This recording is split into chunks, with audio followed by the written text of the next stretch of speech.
we talked about the essential foundation characteristic of all success and achievement, which is a high positive self-concept and high genuine levels of self-esteem, self-acceptance, and self-liking.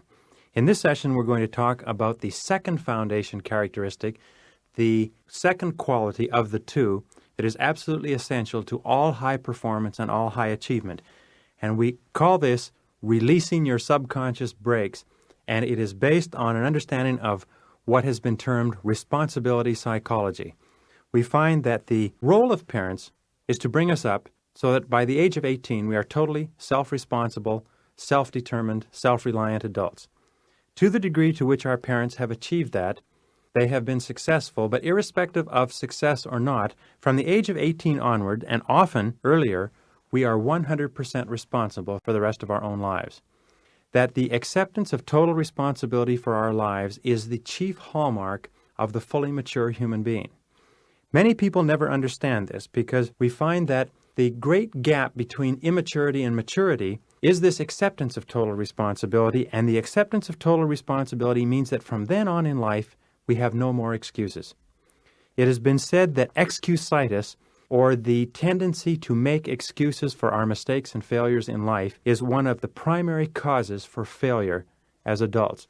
The continuous making of excuses and trying to explain away our faults, our problems, and our deficiencies, instead of accepting full responsibility for our lives and doing something to change them, is one of the critical factors that holds people back from ever achieving their full potential as human beings. Irrespective of the success, irrespective of our upbringing, from the time we reach maturity onward, we are totally 100% responsible for our own lives and for everything that happens to us. Everything that we are at this moment and everything that we will ever be is totally under our own control, and we are totally in charge. From the time we reach maturity onward, we can never give away anything but control. We can give control to others, we can give control to other situations by trying to make someone or something else responsible for our lives, but we always maintain 100% responsibility. With regard to the acceptance of personal responsibility, many people pay lip service to it. Many people say that they think it's a good idea and they agree with it. And many people, as a result of hearing this, will agree and decide that they are going to take responsibility in certain areas of their life.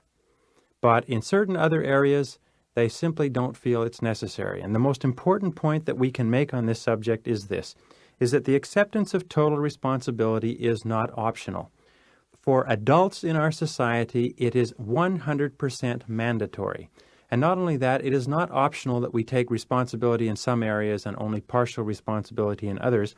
Irrespective of whether we accept it or not, we are 100% totally responsible in every single area of our lives. And there is no possible way of avoiding that. The acceptance of personal responsibility is terribly, terribly important for this very simple reason. If you can imagine a graph or a chart with a line running from the bottom of the page to the top, and on the top of the page we have a high degree of responsibility, and the bottom of this graph or chart we have a low degree of responsibility, or what we call irresponsibility.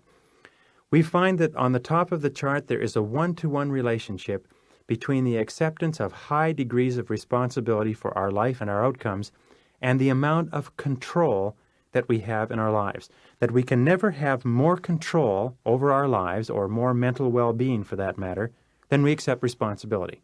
We also find that there's a direct one-to-one relationship between accepting high levels of responsibility, experiencing a feeling of being totally in control of our lives, and experiencing the feeling of personal freedom. That we can never have more control than we have responsibility, and we can never have more freedom than we accept control. And there's a one-to-one relationship between responsibility, control, and freedom, and positive emotions. And since the key to happiness in life is to enjoy the greatest number of positive emotions over the greatest period of time, what we're really talking about here is how many positive emotions we enjoy on an ongoing basis. At the other end of the scale, the lower end, the scale of irresponsibility, we find that there is a direct relationship between an attitude of irresponsibility and a feeling of a lack of control and a lack of freedom over our lives, and there is a one-to-one relationship between feeling a lack of control and freedom and negative emotions. So what we're really talking about is the difference between positive emotions and negative emotions.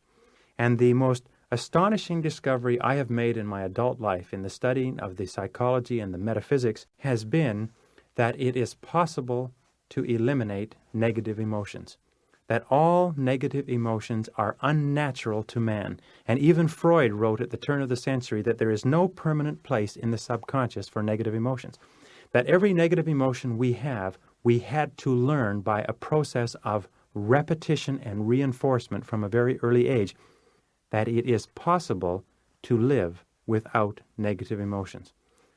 When I first understood that it was possible to live totally without negative emotions, what struck me more than anything else was that all the misery, all the unhappiness, all of the family breakdown, all the alcoholism and drunkenness and dope addiction, all the suicides and crime and violence in our society are rooted in negative emotions.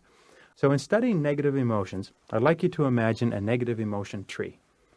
And in the negative emotion tree, there grows the predominant negative emotions of our age. And these are doubt, fear, guilt, resentment, envy, jealousy. There are about 54 negative emotions in the textbooks. But if you take them all and boil them all down, all negative emotions ultimately end up as anger, either inwardly directed or outwardly expressed.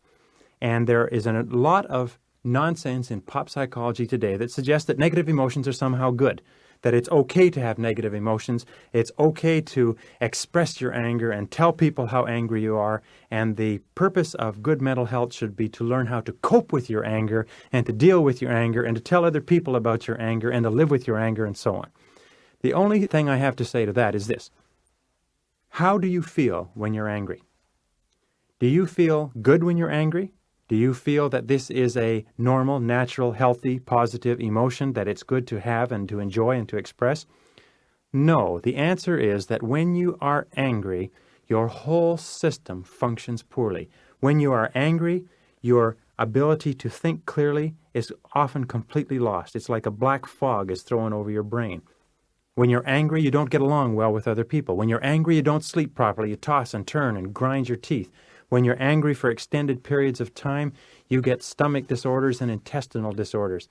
When you stay angry long enough, anger is the cause of high blood pressure. It causes your blood pressure to go up and to stay up, which is one of the leading causes of heart disease and death in our society. There is no redeeming feature whatever of anger. And the idea that somehow anger is good or at the very least necessary or a part of life is simply not true. The critical thing to understand about negative emotions is this, is that negative emotions are not caused from outside, that all of our negative emotions are within us, that every single negative emotion that we experience is our reaction to situations. It is not contained in situations themselves, and that all negative emotions are a sign of insincerity and weakness of character, that there is nothing noble, there is nothing admirable, there is nothing virtuous in having and expressing negative emotions. Not only that, it is possible by understanding where negative emotions come from to remove them and to cancel them and to eliminate them from our lives.